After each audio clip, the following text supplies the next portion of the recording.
Magandang gabi po sa ating lahat. Salamat po sa Panginoon na meron po ulit tayong daily words of encouragement sa gabi ito. At guys, kung basahin dito sa Proverbs chapter 3, 5 and 6. Trust in the Lord with all thine heart and lean not unto thine own understanding. In all thy ways acknowledge Him and He shall direct thy paths. So ang nagsasalita po dito ay si King Solomon na sabi niya, ini-encourage niya ang mga tao na instead magtiwala po sa kanilang sarili.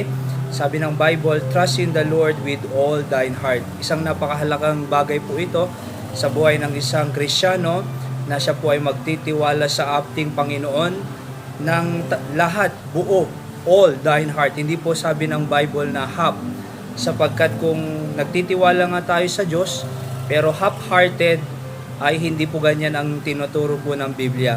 Ang encouragement po ni King Solomon dito ay pag tayo po ay nagtiwala sa Panginoon ay buong puso. Buong puso. Ang sabi ng Biblia, and lean not unto thine own understanding. Bakit po kaya sinasabi ni Hari Solomon na wag mag-lean sa kanyang understanding? Sapagkat po pag tayo po ay nag-lean sa ating sariling pangunawa, maaring magkamali po tayo, babagsak po tayo, manlulupay-pay po tayo. Kaya sabi ng Bible, huwag magtiwala, huwag mag-lean sa kanyang own understanding.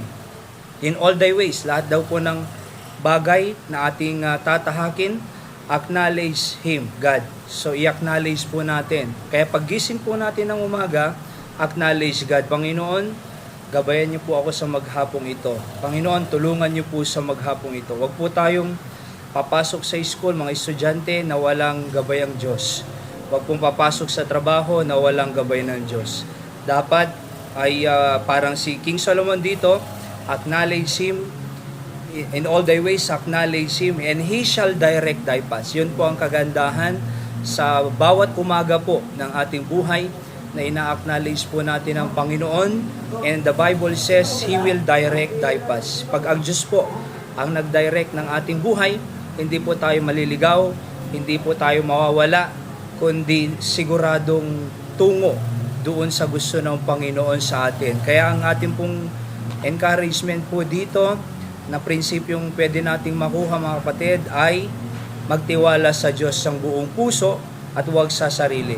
Pag Diyos tayo magtiwala ay sigurado po yan. Pero pag tayo po ay nagtiwala sa sarili nating pangunawa, babagsak po tayo. Kaya sa Diyos. And then paggising natin sa umaga, acknowledge Him, sabi ng Bible, in all thy ways, and He shall direct thy path. Siguradong masayang buhay yan, productive na buhay yan, magandang buhay yan, marami kang natutunan kung ikaw ay estudyante, at marami kang natrabaho kung ikaw ay isang empleyado, at marami kang pagpapalay ng business mo pag ikaw ay isang negosyante. Kaya yan po ang ating daily words of encouragement po sa gabing ito. Pagpalain po tayo ng ating Panginoon.